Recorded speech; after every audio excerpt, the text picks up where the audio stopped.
এটি common crate অর্থাৎ কালাজ আগামীকাল অর্থাৎ 9ই আগস্ট 2024 রাত্রেবেলা প্রায় 11টা 15-20 দিকে পলাশি থেকে, যেটি রাজবাড়ির জন্য বিখ্যাত, ঠিক ওই রাজবাড়ি থেকেই ফোন আসে যে একটি কালচিনি ওখানে ঢুকে গেছে।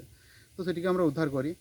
আজকে অর্থাৎ 10ই আগস্ট 2024 গোসাই মন্দিরের ঠিক কাছের পাড়া থেকেই একটি নির্মীয়মান বাড়ির শোকপীঠ থেকে আরেকটা কালেজকে উদ্ধার করা হয়।